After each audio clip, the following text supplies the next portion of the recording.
Hello दोस्तों, कैसे हैं आप सब। आशा करती हूँ कि आप सबको मेरी ये जो वीडियो है शिव महापुराण के लिए ये पसंद आई होगी। अगर कोई गलती हुई होगी तो उसके लिए मैं क्षमा चाहूँगी। आज हम शिव महापुराण के तीसरे अध्याय की शुरुआत करेंगे। शिव महापुराण अध्याय तीसरा, बिंदुक ब्राह्मण की कथा। श्री सूत जी बोले, शौनक सुनो, मैं तुम्हारे सामने एक अन्य गोपनीय कथा का वर्णन करूंगा, क्योंकि तुम शिव भक्तों में अग्रगण्य व वेद वेताओं में श्रेष्ठ हो। समुद्र के निकटवर्ती प्रदेश में बाष्कल नामक गांव है, जहां वैदिक धर्म में विमुख महापापी मनुष्य रहते हैं। वे सभी दुष्ट हैं एवं उनका मन दूषित विषय भोगों में ही लगा रहता है। वे देवताओं एवं भाग्य पर विश्वास नहीं करते। वे सभी कुटिल वृत्ति वाले हैं, किसानी करते हैं और विभिन्न प्रकार के अस्त्र शस्त्र रखते हैं। वे व्यभिचारी हैं। वे इस बात से पूर्णतः अनजान हैं कि ज्ञान, वैराग्य तथा सद्धर्म ही मनुष्य के लिए परम पुरुषार्थ है। वे सभी पशु बुद्धि हैं। अन्य समुदाय के लोग भी उन्हीं की तरह बुरे विचार रखने वाले धर्म से विमुख हैं। वे नित्य कुकर्म में लगे रहते हैं एवं सदा विषय भोगों में डूबे रहते हैं।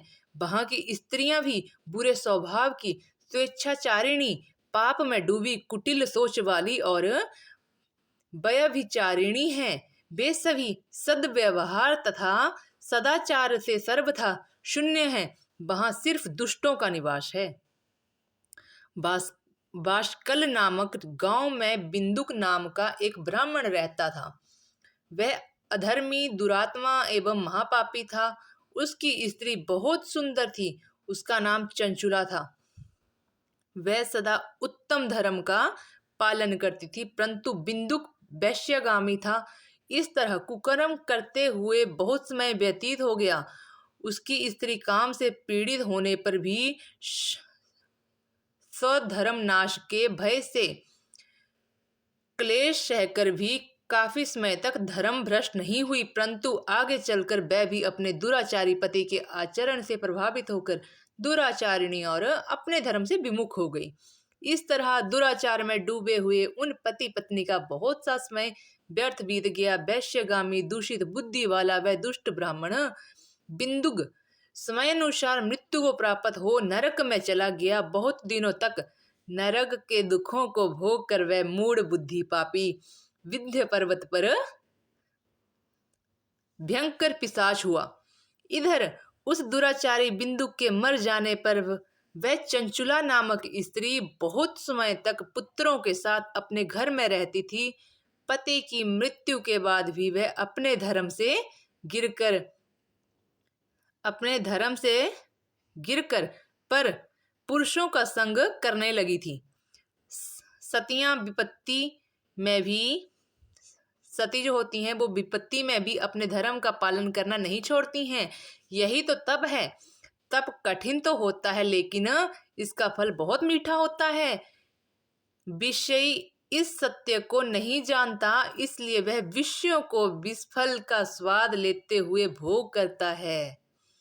एक दिन दैव योग से किसी पुण्य पर्व के आने पर वह अपने भाई बंधुओं के साथ गोकर्ण क्षेत्र में गई। उसने तीर्थ के जल में स्नान किया एवं बंधुजनों के साथ यत्र तत्र घूमने लगी। घूमते घूमते वह एक देव मंदिर में गई। वहां उसने एक ब्राह्मण के मुख से भगवान शिव की परम पवित्र एवं मंगलकारी कथा सुनी। कथावाचक ब्राह्मण कह रहे थे कि जो स्त्रियां व्यभिचार करती हैं वे मरने के बाद जब यमलोक जाती हैं तब यमराज के दूत उन्हें तरह तरह से यंत्रणा देते हैं। वे उसके कामांगों को तपत लौह दंडों से दागते हैं। तपत लौह के पुरुष से उसका संसर्ग कराते हैं। ये सारे दंड इतनी वेदना देने वाले होते हैं कि जीव पुकार पुकार कर कहता है कि अब वह ऐसा नहीं करेगा, लेकिन यमदूत उसे नहीं छोड़ते। कर्मों का फल तो सभी को भोगना पड़ता है। देव ऋषि मनुष्य सभी इससे बंधे हुए हैं। ब्राह्मण के मुख से यह वैराग्य बढ़ाने वाली कथा सुनकर चंचुला भय से व्याकुल हो गई। कथा समाप्त होने पर सभी लोग वहां से चले गए। तब कथा बांटने वाले ब्राह्मण देवता से चंचुला ने कहा, हे ब्राह्मण, धर्म को ना जानने के कारण मेरे द्वारा बहुत बड़ा दुराचार हो गया है। स्वामी, मेरे ऊपर कृपा कर मेरा उद्धार कीजिए। आपके प्रवचन को सुनकर मुझे इस संसार से वैराग्य हो गया है।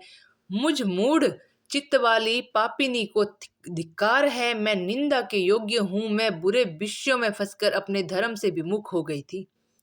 कौन मुझ जैसी कुमार्ग में मन लगाने वाली पापिनी के साथ देगा।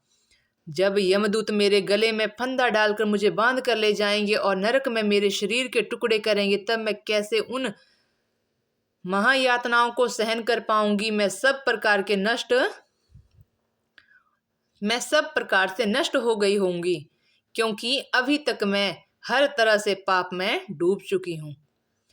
हे ब्राह्मण, आप मेरे गुरु हैं, आप ही मेरे माता पिता हैं।